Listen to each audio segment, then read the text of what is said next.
नमस्कार, mountain prime न्यूजमा स्वागत छ। म पुष्पा श्री कार्की। नमस्कार, म राजाराम गौतम। सुरुमा अहिलेसम्मकै मुख्य समाचार।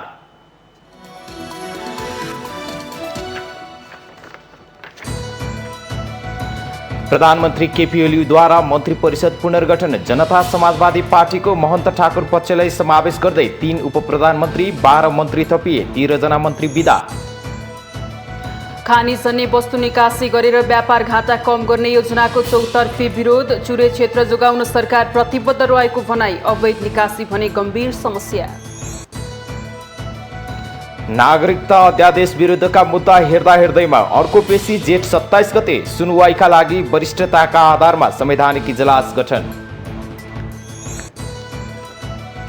चीनको सिनोभ्याक कोरोना विरुद्धको खोपलाई नेपालमा आपतकालीन प्रयोगको अनुमति। औषधि व्यवस्था विभागद्वारा आयातका लागि पहल।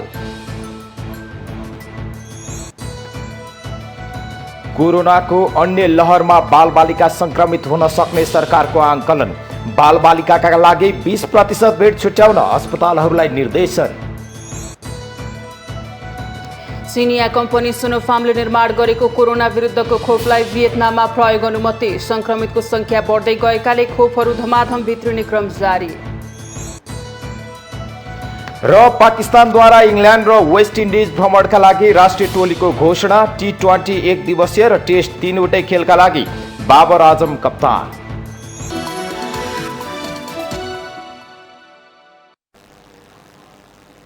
अब समाचार विस्तारमा। प्रधानमन्त्री केपी शर्मा ओलीले मन्त्री परिषद पुनर्गठन गर्नुभएको छ। जनता समाजवादी पार्टीको महन्त ठाकुर पक्षलाई सरकारमा समावेश गर्दै प्रधानमन्त्री ओलीले 17 सदस्यीय मन्त्री परिषद गठन गर्नुभएको हो। मौजुदा मन्त्री परिषदबाट 1 उपप्रधानमन्त्री, 9 मन्त्री र 3 मन्त्रीलाई हटाइएको छ। नयाँ मन्त्री परिषदमा 3 उपप्रधानमन्त्री छन्। अर्थमन्त्री विष्णु पौडेल, नेकपा एमालेका रघुवीर महासेठ र जसपाका वरिष्ठ नेता राजेन्द्र महतो पनि उपप्रधानमन्त्री हुनुभएको छ। उपप्रधानमन्त्री महासेठलाई परराष्ट्र र महतोलाई शहरी विकास मन्त्रालयको जिम्मेवारी दिएको छ। नयाँ मन्त्रीमण्डलमा जसपाबाट उपप्रधानमन्त्री महतो सहित 8 मन्त्री र 2 राज्य मन्त्री छन्। दशरथ शरद सिंह भण्डारी ऊर्जा, जलस्रोत तथा सिंचाई, अनिल कुमार झा खानेपानी र लक्ष्मणलाल कर्णले भूमि व्यवस्था, सहकारी तथा गरिबी निवारण मन्त्री हुनुभएको छ। यस्तै विमल श्रीवास्तव श्रम, रोजगार तथा सामाजिक सुरक्षा र उमाशंकर अग्रहरिया संस्कृति, पर्यटन तथा नागरिक उड्डयन, चन्दा चौधरी महिला, बालबालिका तथा ज्येष्ठ नागरिक र एकवाल मिया युवा तथा खेलकुद मन्त्री हुनुभएको छ। एमालेबाट शेरबहादुर तामाङ स्वास्थ्य तथा जनसङ्ख्या मन्त्री नियुक्ति भएका छन्। जसपाबाट चन्द्रकान्त चौधरी ऊर्जा र रेणुका गुरुङ महिला बालबालिका राज्य मन्त्री नियुक्ति हुनुभएको छ। मन्त्री परिषदबाट एमाले महासचिव ईश्वर पोखरेल सहित 9 मन्त्री र 3 राज्य मन्त्री बाहिरिएका छन्। परराष्ट्र मन्त्री प्रदीप गेवाली, स्वास्थ्य मन्त्री हृदय त्रिपाठी, पर्यटन मन्त्री भानुभक्त ढकाल, कृषि मन्त्री पद्मा कुमारी अर्याल, सञ्चार मन्त्री पार्वत गुरुङ र भूमि व्यवस्था, सहकारी तथा गरिबी निवारण मन्त्री डाक्टर शिवमाया तुम्बा हाम्फे, संघीय महिला तथा सामान्य प्रशासन मन्त्री गणेश ठकुन्ना, वन तथा वातावरण मन्त्री प्रेमबहादुर आले र महिला बालबालिका तथा ज्येष्ठ नागरिक मन्त्री जुली कुमारी महतो मन्त्रीमण्डलबाट बाहिरिनु भएको छ। मौजुदा मन्त्री परिषदका लागि 4 अर्थमन्त्री पौडेलसँगै भौतिक पूर्वाधार मन्त्री वसन्त नेमवाङ, शिक्षा मन्त्री कृष्णगोपाल श्रेष्ठ र कानुन मन्त्री लीलानाथ श्रेष्ठलाई भने निरन्तरता दिएको छ। विस्तारपछि पनि गृहसँगै रक्षा, सञ्चार, कृषि, उद्योग, वाणिज्य, वन तथा वातावरण र सामान्य प्रशासन मन्त्रालयको कार्यभार प्रधानमन्त्री ओलीले नै सम्हाल्नुहुनेछ। नवनियुक्त मन्त्रीहरूले शुक्रबार नै राष्ट्रपति विद्यादेवी भण्डारीबाट पद तथा गोपनीयताको शपथ लिएर कार्यभार सम्हाल्नु भएको छ।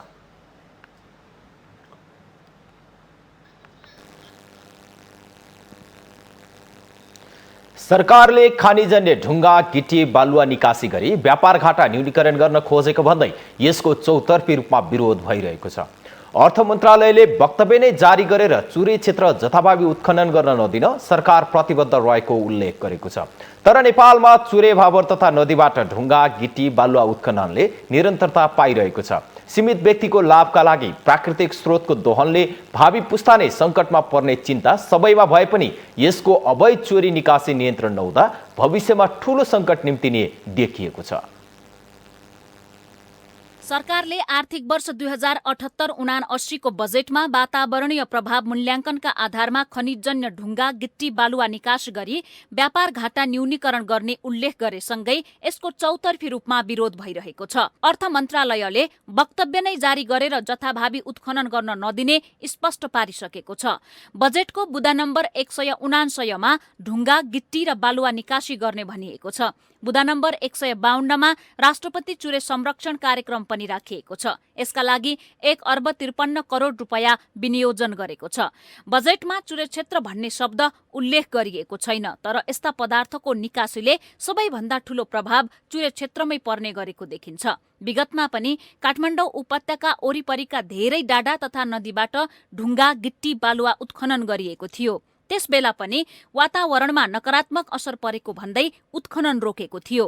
आजभन्दा 6-7 वर्ष अघिसम्म नेपालका खोलानालाबाट ढुङ्गा, गिट्टी र बालुवा सहजै भारत निकासी हुन्थ्यो। त्यसबेला पनि प्राकृतिक स्रोत साधन निकासी हुँदा चुरे क्षेत्र मासियो भनेर ठूलो विरोध भयो। ढुङ्गा, गिट्टीको अवैधानिक उत्खननले चुरेको दोहन बढेकै कारण राष्ट्रपति चुरे तराई मधेस संरक्षण विकास समिति नै बनाएर यसको संरक्षण गर्ने प्रयास पनि भइरहेको छ। चुरे उत्खननमा अहिले प्रतिबन्ध लागेको छ। सरकारले निकासी खुल्ला गर्ने बित्तिकै यसको विनाश तीव्र रूपमा हुने डर छँदैछ। चुरे दोहनले नेपालका दक्षिणी भेगमा रहेका फाँटहरू मरुभूमिकरणमा परिणत हुने खतराबारे जानकारी हुँदाहुँदै प्राकृतिक दोहनको श्रृङ्खला राजनीतिक दलका नेता, कार्यकर्ता तथा उच्च पदस्थ अधिकारीहरूका लागि भने आय स्रोतको राम्रो माध्यम बनेको छ। खास गरी तराई मधेसका नागरिकको जीवन तथा जीविकासँग सम्बन्धित यस्तो गम्भीर विषयमा तराई मधेसकै राजनीतिक दल समेत प्राय जसो मौन रहनु नागरिक र मुलुकको भविष्यमाथिको ठूलो खेलाची हो। सीमित व्यक्तिको स्वार्थमा नेपालको तराई मधेसलाई मरुभूमिकरण गर्न उद्यत भएकाहरूले भोलिको पुस्तालाई असर पर्ने तथा यसको वातावरणीय, आर्थिक र सामाजिक असरका बारेमा गम्भीर भएर सोच्न सकेका छैनन्। 2071 साल साउनमा चुरे उत्खनन तथा ढुङ्गा, गिट्टी निकासीमा प्रतिबन्ध लगाइएको थियो। तत्कालीन संसदीय समितिले आफ्नो प्रतिवेदनमा नदीजन्य पदार्थ बाह्य निकासी खुला गर्दा यस्ता पदार्थको अत्याधिक दोहन भएको र यसले वातावरणमा प्रतिकूल असर पार्नुका साथै राज्यले प्राप्त गर्ने राजस्व भन्दा त्यस्ता पदार्थ उत्खनन, प्रशोधन र ढुवानी गर्दा क्षति पुगेको भौतिक संरचना मर्मत सुधार गर्न कैयौं गुणा बढी खर्च लाग्ने निष्कर्ष समेत निकालेको थियो। कच्चा पदार्थका रूपमा बाह्य निकासीमा प्रतिबन्ध गर्न सिफारिस गरेको थियो। ढुङ्गा, बालुवा जस्ता पुनर्उत्पादन नहुने पदार्थलाई केही व्यक्तिको स्वार्थका लागि बेच्न खोज्नु भनेको मुलुकको भविष्यप्रति बैमानी हो। समतल भूभागमा भइरहेको उत्खननले यसै पनि नदीको सतह आकाशिएको छ। पानीको सतह गहिरिँदै गएको अध्ययनले देखाएको छ। भावर क्षेत्रमा जोखिम बढेको छ। यसरी पर्यावरणमाथि खेलबाड गर्दा यसको आर्थिक मूल्य पनि भोलिको पुस्ताले चुकाउनु पर्ने निश्चित छ। किनकि भोलि नेपालको तराई मधेस मरुभूमिकरण हुँदा अन्नबाली नहुने तथा त्यस क्षेत्रका नागरिक पानीको हाहाकारले बसाइ सर्न बाध्य हुनेछन्। विकास निर्माणमा प्रकृतिमाथि कतिसम्म हस्तक्षेप गर्ने भन्ने कुरा आफैमा विवादित विषय हो। दिगो विकास रणनीति अन्तर्गत विकाससँग वातावरणीय पक्षलाई विशेष महत्वका साथ जोड्ने गरिएको छ। तर क्रसर व्यवसायीको मन परीले वातावरण प्रभाव मूल्याङ्कनको पक्षलाई पुरै बेवास्ता गरेको देखिन्छ, जसका कारण मानिससँगै जंगली प्राणीको वासस्थान समेत धरापमा परेको छ। पानीको मूल सुक्दा तराई मधेस बाढीको चपेटामा पर्ने समस्या झनै बढ्ने देखिएको छ। गिट्टी, ढुङ्गा, बालुवा जस्ता वस्तुको अत्याधिक उत्खनन हुँदा भौगोलिक बनोटमा पर्ने असरबारे नेपालमा अध्ययन पनि भएको छैन। त्यसैले थप के कति नोक्सान हुन्छ भन्न सकिँदैन। 1700-1800 किलोमिटर लामो चुरे क्षेत्र नेपालमा छ। त्यो भन्दा ठूलो चुरे क्षेत्र भारतमा छ, जसबाट यस्ता सामग्री उत्खनन गर्न मिल्छ। तर भारतमा ढुङ्गा, बालुवा निकाल्न प्रतिबन्ध लगाएकै कारण भारतले नेपालमाथि आँखा लगाएको छ। नेपालबाट यसको निर्यात खुला हुँदा भारतसँगै बंगलादेश पनि खुसी हुने देखिएको छ। बंगलादेशमा बाढी नियन्त्रणका लागि ठूलो मात्रामा ढुङ्गा, गिट्टी, बालुवाको माग छ।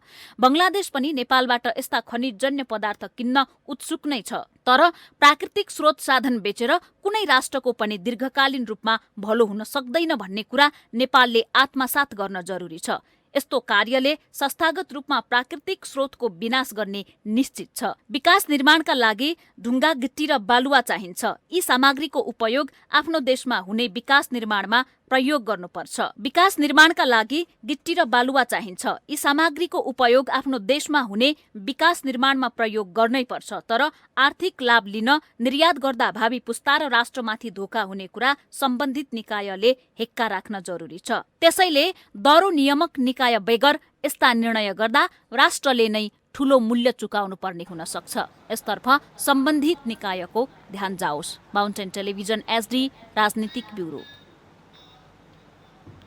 सत्तारूढ दल नेकपा एमालेको आन्तरिक विवाद अझै समाधान हुन सकेको छैन। अध्यक्ष एवं प्रधानमन्त्री केपी शर्मा ओली र वरिष्ठ नेता झलनाथ खनाल, माधव कुमार नेपाल पक्ष आफ्नै अडानमा रहँदा एमालेको विवाद अहिलेसम्म पनि मिल्न नसकेको हो। तर पार्टीलाई आन्तरिक एकीकरण गर्न दुवै समूहका दोस्रो तहका नेताहरू सक्रिय बनेका छन्, जसको भूमिकालाई लिएर विभिन्न अड्कलबाजी गर्न थालिएको छ।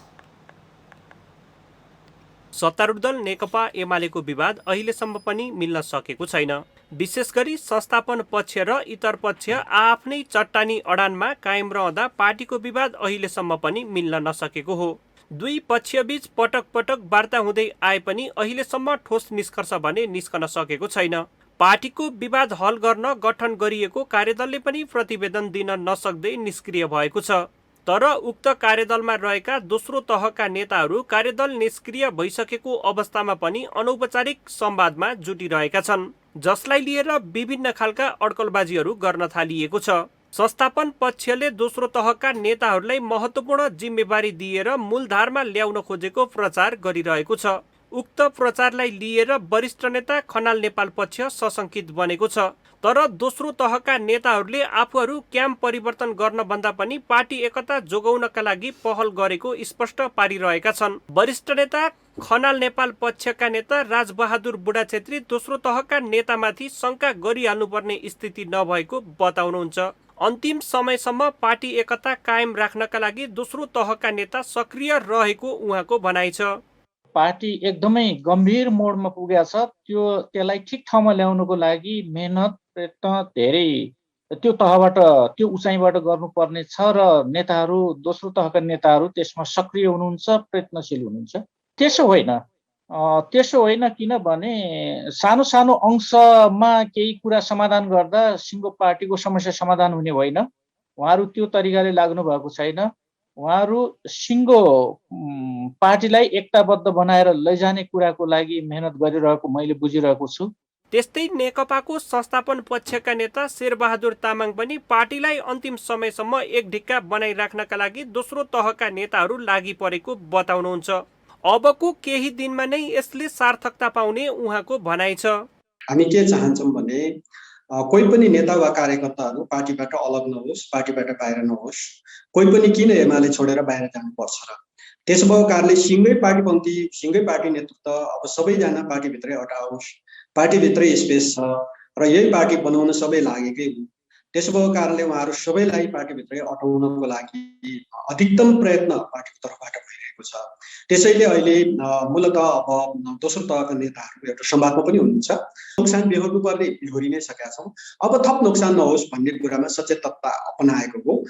अध्यक्ष एवं प्रधानमन्त्री र वरिष्ठ नेता नेपालबीच पटक पटक वान टू वान वार्ता हुँदा पनि पार्टीको विवाद हल हुन नसकेको अवस्थामा दोस्रो तहका नेताले सक्रियता देखाउनु आफैमा सकारात्मक पक्ष हो। तर दुवै पक्षको सहमतिमा गठन गरिएको कार्यदल समेत निष्क्रिय भइसकेको अवस्थामा दोस्रो तहका नेताहरूको पहलले कतिको सार्थकता पाउनेछ त्यो भने आगामी दिनमा प्रमाणित हुनेछ।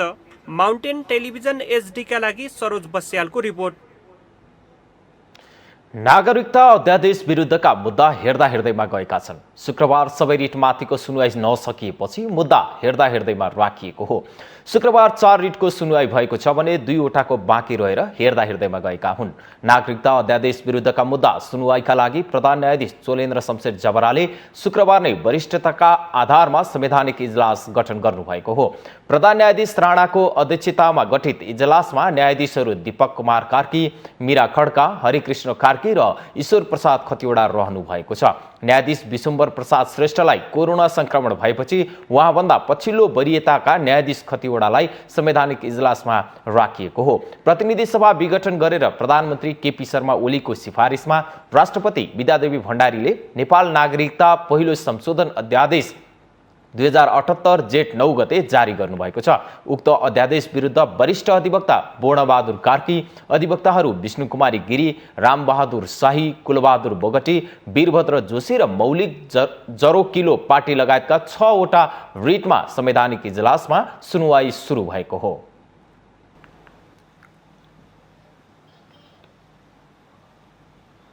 सर्वोच्च अदालतको पूर्ण बैठकले प्रतिनिधि सभा विघटन सम्बन्धी मुद्दा हेर्ने गठन गर्ने इजलासका सम्बन्धमा नियमावली संशोधन गर्नु नपर्ने निष्कर्ष निकालेको छ। सर्वोच्च अदालतको शुक्रबार बसेको पूर्ण बैठकले वरिष्ठ न्यायाधीशहरू रहने गरी संवैधानिक इजलास गठन गर्ने प्रयोजनका लागि नियमावली संशोधन आवश्यक नभएको निष्कर्ष निकालेको हो। प्रधान न्यायाधीश सोलेन्द्र शमशेर राणाले शुक्रबार जुम मार्फत आयोजना गर्नुभएको पूर्ण बैठकले नियमावली संशोधनको जरुरी नभएको निष्कर्ष दिनुभएको हो। बैठकले विद्यमान नियमावली अनुसार वरिष्ठतम न्यायाधीश राखेर संवैधानिक इजलास गठन गर्ने कुनै बाधा नगरेको भन्दै बाध्यकारी व्यवस्था नगर्न सुझाव दिएको सर्वोच्च स्रोतले जनाएको छ। सर्वोच्च बारले वरिष्ठतम न्यायाधीशहरू राखेर संवैधानिक इजलास गठन गर्ने नियमावली संशोधन गर्नुपर्ने सुझाव दिएको थियो। अब सर्वोच्चमा हाल कायम न्यायाधीशहरूको रोस्टरबाटै संवैधानिक इजलास गठन गरिनेछ। बैठकले सर्वोच्च अदालतबाट हुने काम कारबाही र सेवा प्रवाहका सम्बन्धमा जेठ 13 गते गरिएको निर्णयलाई नै जेठ 31 सम्म निरन्तर दिइराख्ने निर्णय गरिएको जनाएको छ।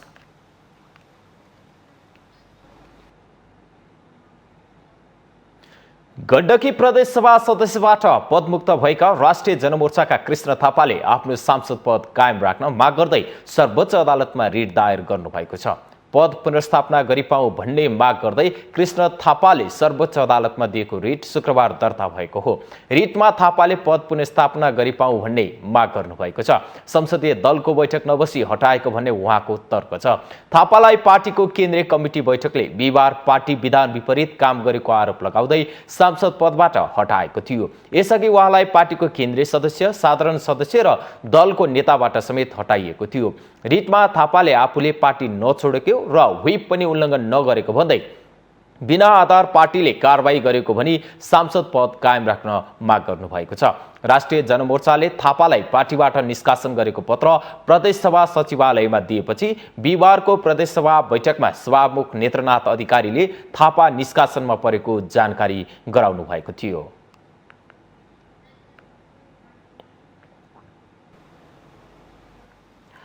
व्यापार घाटा न्यूनीकरण गर्नका लागि नदीजन्य वस्तुको निकासी गर्ने बजेट वक्तव्यको 179 नम्बर बुदा बदर गर्न माग गर्दै सर्वोच्च अदालतमा रिट दायर गरिएको छ। वरिष्ठ अधिवक्ता दिनेश त्रिपाठीले सर्वोच्च अदालतमा बजेट वक्तव्यको बुदा 179 बदर गर्न माग गर्दै शुक्रबार रिट दायर गर्नुभएको हो। रिटमा चुरे क्षेत्रको वातावरण संरक्षणका साथै त्यस क्षेत्रको जैविक विविधता, प्राकृतिक सम्पदा, जल भण्डारण आदिको संरक्षणका लागि दीर्घकालीन बृहत कार्ययोजना निर्माणका लागि सरोकारवाला समेत रहेको विशेषज्ञको समिति गठन गर्न समेत माग गरिएको छ। त्यस्तै उक्त रिटमा भविष्यमा चुरे क्षेत्रमा हुने चोरी, निकासी एवं गैर कानुनी ढंगले अनियन्त्रित दोहनलाई रोक्न प्रभावकारी उपाय अवलम्बन गर्नुपर्नेमा समेत जोड दिएको छ। अर्थमन्त्री विष्णु पौडेलले जेठ 15 मा सार्वजनिक गरेको बजेटमा वातावरणीय प्रभाव मूल्याङ्कन गरी खानीजन्य वस्तुको निकासी गरी बढ्दो व्यापार घाटा कम गर्ने उल्लेख गरेसँगै चर्को विरोध हुँदै आएको छ। माउन्टेन प्राइम न्यूजमा पालो भएको छ विश्रामको।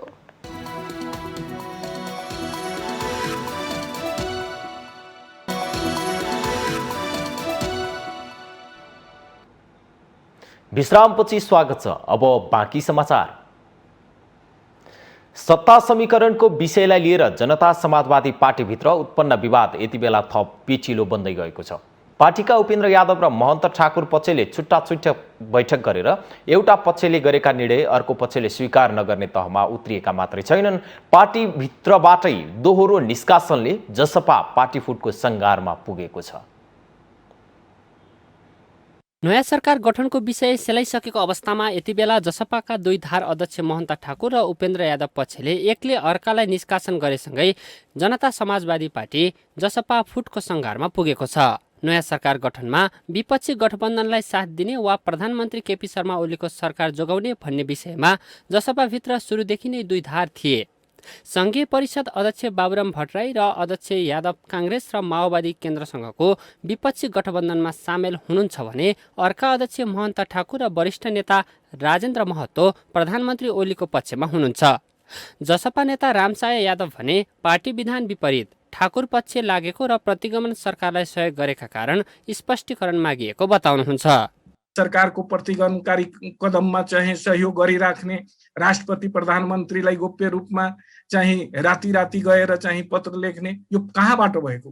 पार्टीको निर्णयबाट भएको हो र? सरकारसँग वार्ता गर्ने पार्टीले निर्णय गरे हो त? त्यसकारण यो प्रतिगामी कदमलाई बारम्बार उहाँहरूले सहयोग गरिराख्नु भएको र मुलुक र जनतालाई चाहिँ सङ्कटमा पार्ने काम गरिराख्नु भएकोले पार्टीको लाइन, पार्टीको विधान, नीति, उद्देश्य विपरीत उहाँहरूले काम र गतिविधि गरिराख्नु भएकोले पार्टीले त्यो अनुशासनात्मक कारवाही गरे। उपेन्द्र समूहले ठाकुर पक्षलाई पार्टी फुटाउन 40% सदस्य संख्या पुग्न नदिने रणनीति बनाएको छ। राजनीतिक दल सम्बन्धी ऐनमा पार्टी फुटाउनका लागि केन्द्रीय समिति र संसदीय दलमा 40% पुर्याउनु पर्छ। जसपाले 51 सदस्यीय कार्यकारिणी र 800 सदस्यीय केन्द्रीय समिति बनाएको छ। 800 सदस्यीय केन्द्रीय समितिमा अहिले तत्कालीन समाजवादीका 400 र तत्कालीन राजपाका 379 जना छन्। ओली सरकारमा जाँदा आफूहरूको माग सम्बोधन गर्न सजिलो हुनेमा ठाकुर पक्षलाई विश्वास छ कि अब बहुमत जसको हुन्छ उही तपाईँको पार्टीमा वरिष्ठता देखाउँछ। तर उपेन्द्रको ग्रुपमा वरिष्ठता धेरै छ र बहुमत पनि धेरै छ, त्यसैले गर्दा टिकट खोज्दै होलान्। अर्कोमा त धेरै कुराहरू मिल्दोजुल्दो छैन, धेरै कुरा मिल्दोजुल्दो पनि छ, तर त्यसमा अब हामीले पनि धेरै कुरा जानकारी पनि छैन। अब के गर्छन् उहाँले थाहा पनि छैन, अध्यादेशबाट सबै काम गरिराखेको छन् र त्यसले गर्दाखेरि अब पछि गाह्रो होला कि जस्तो लाग्छ मलाई। नयाँ सरकार गठनमा विपक्षी गठबन्धनलाई साथ दिने वा प्रधानमन्त्री केपी शर्मा ओलीको सरकार जोगाउने भन्ने विषयमा जसपाभित्र सुरुदेखि नै दुईधार देखिन्थ्यो। संघीय परिषद अध्यक्ष डाक्टर बाबुराम भट्टराई र यादव काङ्ग्रेस र माओवादी केन्द्रसँगको विपक्षी गठबन्धनमा सामेल थिए भने अर्का अध्यक्ष ठाकुर र वरिष्ठ नेता महतो प्रधानमन्त्री ओलीको पक्षमा थिए, जसको परिणाम आज एकले अर्कालाई स्पष्टीकरण माग्ने परिस्थिति आइपुगेको छ। तसर्थ समाधान खोज्न सक्ने सम्भावना जसपामा न्यून छ, जसले गर्दा अब जसपा एक नरहने प्राय निश्चित नै देखिन्छ। माउन्टेन टेलिभिजनका लागि बटुकराज गिरीको रिपोर्ट।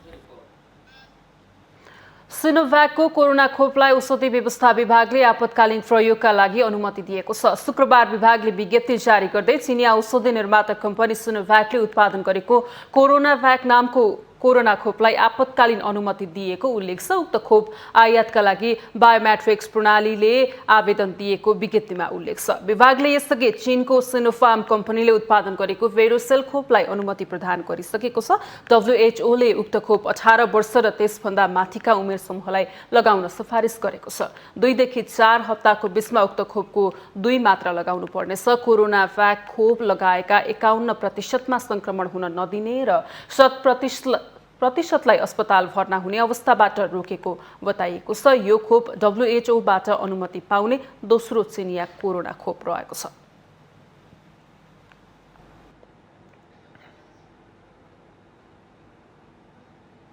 पछिल्लो 24 घण्टामा मुलुकभर 6653 जनामा कोरोना भाइरसको संक्रमण पुष्टि भएको छ। शुक्रबार स्वास्थ्य तथा जनसङ्ख्या मन्त्रालयले दिएको जानकारी अनुसार 20,813 जनाको परीक्षण गर्दा PCR विधिबाट 4,624 जना र एन्टिजेन विधिबाट 2,029 जनामा संक्रमण पुष्टि भएको हो। पछिल्लो 24 घण्टामा 8,663 जना कोरोना संक्रमणबाट मुक्त भएका छन्। यो सँगै मुलुकभर कोरोना संक्रमणबाट मुक्त हुनेको संख्या 4,76,130 पुगेको छ। नेपालमा सक्रिय संक्रमितको संख्या 97,679 पुगेको छ। त्यसैगरी पछिल्लो 24 घण्टामा मुलुकभर 101 जनाको कोरोना संक्रमणका कारण ज्यान गएको छ। यो सँगै मुलुकभर कोरोना संक्रमणका कारण ज्यान गुमाउनेको संख्या 7,731 पुगेको छ।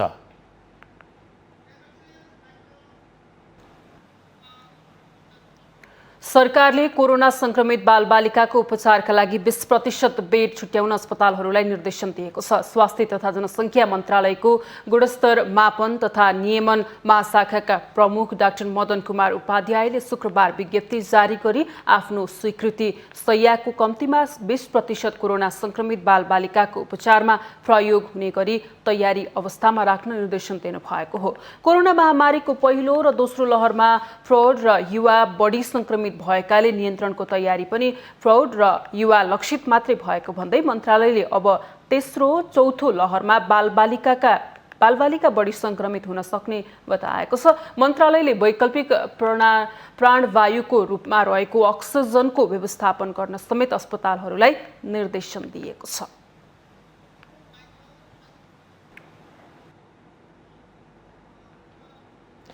बाँकेको नेपालगञ्ज स्थित भेरी अस्पतालमा स्वास्थ्य कर्मीमाथि भएको आक्रमणको घटनाको चौतर्फी निन्दा भइरहेको छ। यसै बेला भेरी अस्पताल विकास समितिका अध्यक्षले स्वास्थ्य कर्मीहरूले गरेको साङ्केतिक आन्दोलनलाई नाटकको संज्ञा दिएपछि आक्रोश फैलिएको छ। बाँकेको नेपालगञ्ज स्थित भेरी अस्पतालमा गत जेठ 13 गते चिकित्सक र नर्समाथि भएको आक्रमणको चौतर्फी विरोध भइरहेको छ। तर भेरी अस्पताल विकास समितिका अध्यक्ष प्रमोद धितालले भने भेरी अस्पतालमा स्वास्थ्य कर्मीहरूले गरेको साङ्केतिक आन्दोलनलाई नाटकको संज्ञा दिनुभएको छ। अस्पताल व्यवस्थापन समितिका अध्यक्षले नै यस्तो अभिव्यक्ति दिनु दुःखद भएको सरकारवालाहरूको आक्रोश छ। हामी जुन 13 गते जेठ 13 गते जुन भेरी अस्पतालमा चाहिँ जुन घटना नघट्नुपर्ने घटना घट्यो, त्यो घटनालाई लिएर विभिन्न कुराहरू भयो र अहिले चाहिँ पीडकलाई समातिएको छ र 5 दिनको लागि मात्रै थुनामा म्याद थप गरिएको स्थिति छ र त्यो भएको भएर उहाँलाई कडा कारबाही हुनुपर्छ भन्ने एउटा माग त भइ नै गयो र पटक पटक यसरी स्वास्थ्य कर्मीहरू पटक पटक कुटिरहनु, अफिसियल ड्युटी टाइममा जसरी प्रहरीलाई ड्युटीमा छोयो भने उसलाई चाहिँ कानुन लाग्छ भने स्वास्थ्य कर्मीलाई आएर कुटेर मारेरै गए पनि केही नहुने। आज हामीहरू आज मात्रै भन्दा पनि हामी 4-5 दिनदेखि नै होइन जुन हाम्रो 13 गतेको घटना छ, एकजना बिरामीको मृत्यु भइसकेपछि त्यो विषयलाई लिएर जुन पूर्वहरूले होइन स्वास्थ्य कर्मीमाथि दुर्व्यवहार गर्नुभयो, घटना साम्य भएको भन्न सकिँदैन। त्यो घटना एक दिन घट्यो होइन, तर एक दिन मात्रै होइन, त्योभन्दा अगाडि पनि जुन हामी ड्युटीमा हुँदाखेरि हातपातको घटनाहरू भइरहन्थ्यो। तर हामीहरू के त भन्दाखेरि सिरियस बिरामीहरू हेर्ने क्रममा ठिकै छ त नि भन्ने हिसाबले सहेरै बसिरहेको थियौँ। स्वास्थ्य कर्मीहरूको सुरक्षाको ग्यारेन्टी सरकारले लिनुपर्ने स्वास्थ्य कर्मीहरूको माग छ। अस्पताल व्यवस्थापन समितिका अध्यक्षबाट आएको प्रतिक्रियालाई सहज रूपमा लिन नसकिने नेपाल चिकित्सक संघ बाँकेले जनाएको छ। जुन अपराधीलाई हामीले दोषीलाई जुन हामीले सजायको लागि छ त्यो त प्रक्रिया अगाडि गइसक्यो, त्यो जाँदै गर्ला। अहिले जुन हो कि त्यस्तो अनैतिक कार्य दोबारा फेरि नहोस् भनेर यहाँ छौँ। यसमा चाहिँ अब तपाईँले भनेअनुसार अब जुन यो यहाँको विकास समितिको अध्यक्षबाट जुन प्रतिक्रिया आयो, अब त्यो उहाँको व्यक्तिगत विचार होला, तर त्यो पनि चाहिँ सहज रूपमा लिन सक्ने खालको छैन होइन। यो साङ्केतिक चाहिँ एउटा आवाज हो स्वास्थ्य कर्मीको, किनभने विगत लामो समयदेखि चाहिँ नेपाल मेडिकल एक्ट चाहिँ अलि दरिलो र अलिक कसिलो नबनेको हुनाले पटक पटक चाहिँ स्वास्थ्य कर्मीले भोग्नु परेका समस्याहरूको लागि चाहिँ हामीले सचेत गराउनलाई एउटा साङ्केतिक चाहिँ सचेत गराउन खोजेको यो कार्यक्रम हो। भेरी अस्पतालमा उपचाररत दाङका दिल्ली रावतको मृत्यु भएपछि आफन्तहरूले कोभिड वार्डमा खटिएका चिकित्सक र नर्सिङ स्टाफ लगायतलाई दुर्व्यवहार गरेपछि विवाद सुरु भएको थियो। त्यसपछि स्वास्थ्य कर्मीहरू शान्तिपूर्ण आन्दोलनमा उत्रेका छन्। माउन्टेन टेलिभिजनका लागि बाँके सहकर्मी रविन्द्र घिमिरेको रिपोर्ट। माउन्टेन प्राइम न्युजमा पुनः पालो भएको छ विश्रामको।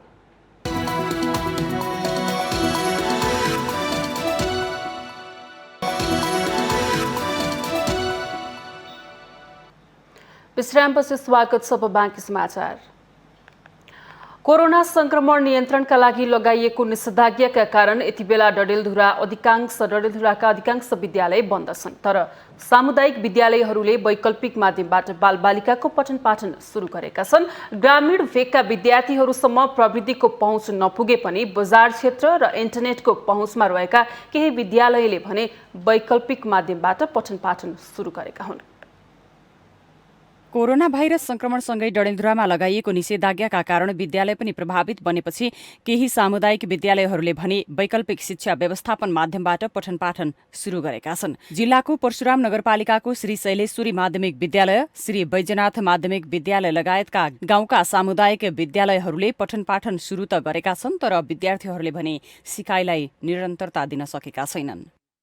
कोरोनाको कहरले हाम्रो पठन पाठन ठप्प भएको अवस्थामा मैले त्यो पठन पाठनलाई अध्ययनलाई वैकल्पिक माध्यमहरूद्वारा निरन्तरता दिइरहेको छु।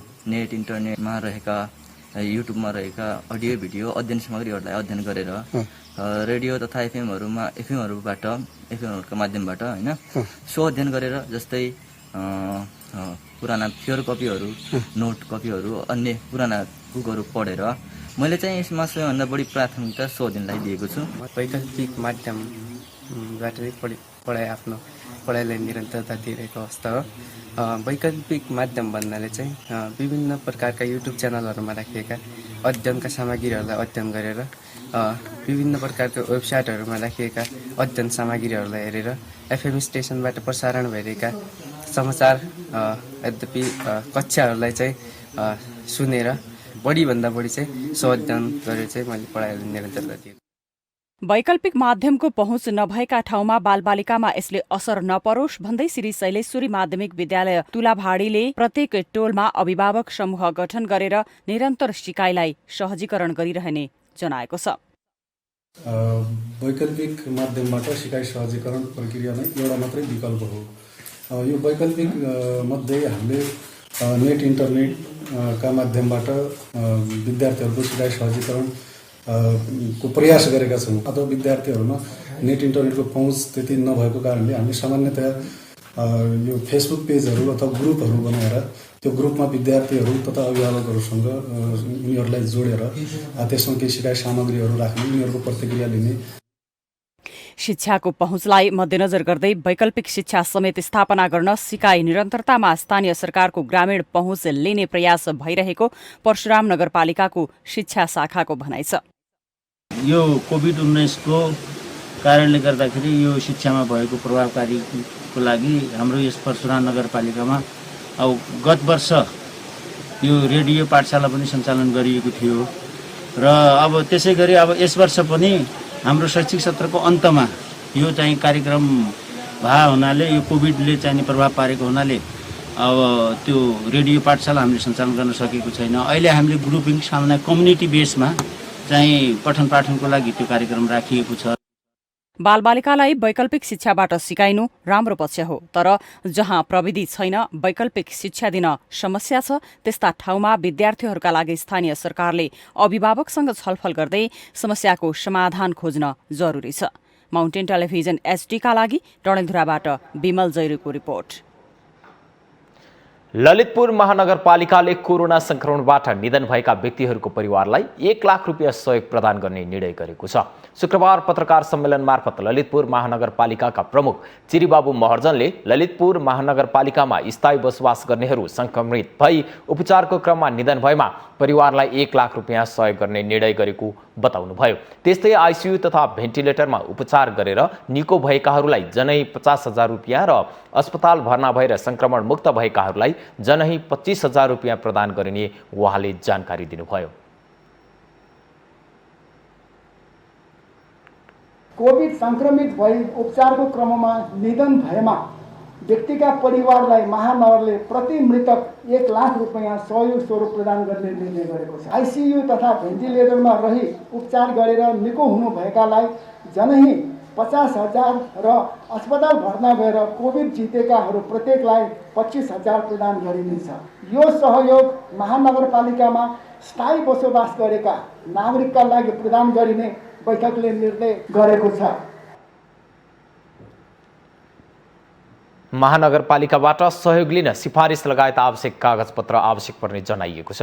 महानगरभित्रका प्रत्येक वडामा PCR र एन्टिजेन परीक्षणको व्यवस्था गरिएको भन्दै महर्जनले महानगरपालिकाले अक्सिजन सहितको अत्याधुनिक आइसोलेसन सेन्टर सञ्चालन गरेको पनि बताउनुभयो।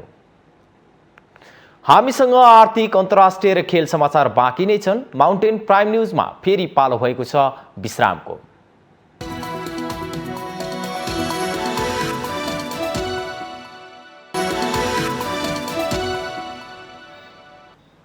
विश्रामपछि पुनः स्वागत छ। पालो आर्थिक समाचारको।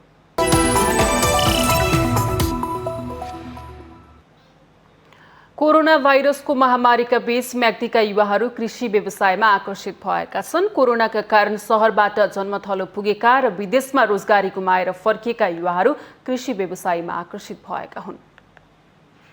कृषि ज्ञान केन्द्र म्याग्दीले चालू आर्थिक वर्षमा सञ्चालन गरेको कार्यक्रममा 1000 भन्दा बढी कृषक आबद्ध भएका छन्, जसमध्ये 80% रोजगारी गुमाएर विदेशबाट तथा शहरबाट फर्किएका युवाहरू रहेका छन्। शहर र विदेशबाट फर्किएकाहरूले तरकारी, आलु, सुन्तला, किवी, केरा, कागती, च्याउ लगायतका फलफूल, दलहन, खाद्य बालीको व्यावसायिक खेती थालेका छन्। कृषि ज्ञान केन्द्रले गर्दा चाहिँ मैले अनुदान पाएँ होइन। अब त्यहाँ तपाईँको अब यति ठुलो अब टनेल भयो नि त।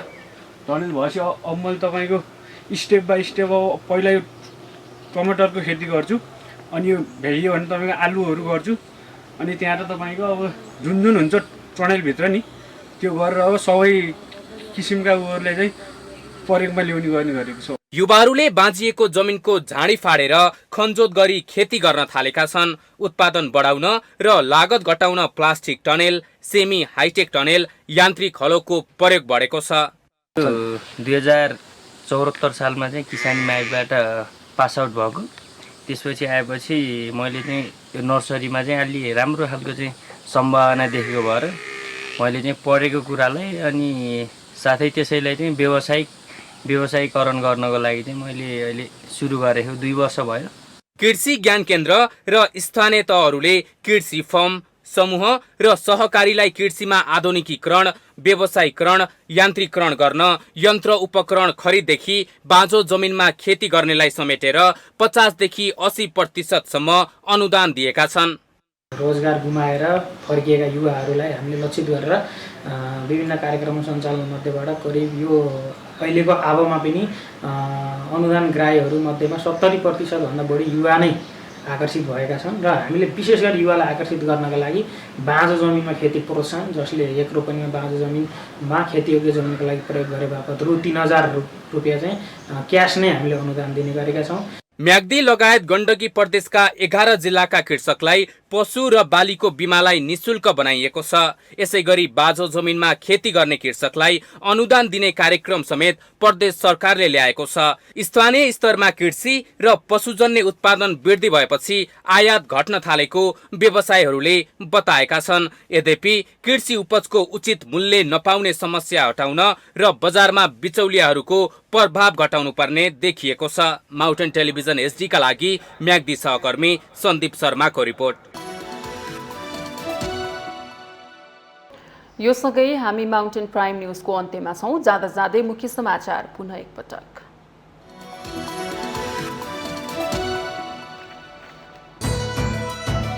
प्रधानमन्त्री केपी ओलीद्वारा मन्त्री परिषद पुनर्गठन। जनता समाजवादी पार्टीको महन्त ठाकुर पक्षलाई समावेश गर्दै 3 उपप्रधानमन्त्री 12 मन्त्री थपिए, 13 जना मन्त्री विदा। खनिजन्य वस्तु निकासी गरेर व्यापार घाटा कम गर्ने योजनाको चौतर्फी विरोध। चुरे क्षेत्र जोगाउन सरकार प्रतिबद्ध रहेको भनाई, अवैध निकासी भने गम्भीर समस्या। नागरिकता अध्यादेश विरुद्धका मुद्दा हेर्दा हेर्दैमा अर्को तेस्रो जेठ 27 गते सुनवाईका लागि वरिष्ठताका आधारमा संवैधानिक इजलास गठन। चीनको सिनोभ्याक कोरोना विरुद्धको खोपलाई नेपालमा आपतकालीन प्रयोगको अनुमति। औषधि व्यवस्था विभागद्वारा आयातका लागि पहल।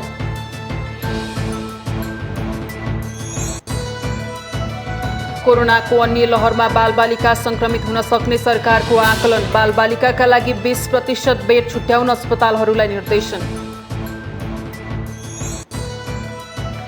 चिनिया कम्पनी सिनोफार्मले निर्माण गरेको कोरोना विरुद्धको खोपलाई भियतनाममा प्रयोग अनुमति। संक्रमितको संख्या बढ्दै गएकाले खोपहरू धमाधम भित्रिने क्रम जारी। र पाकिस्तानद्वारा इङ्ल्यान्ड र वेस्ट इन्डिज भ्रमणका लागि राष्ट्रिय टोलीको घोषणा। T20 एक दिवसीय र टेस्ट 3वटै खेलका लागि बाबर आजम कप्तान।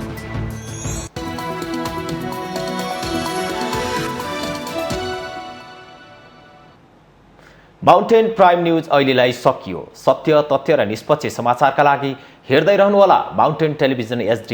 नमस्कार।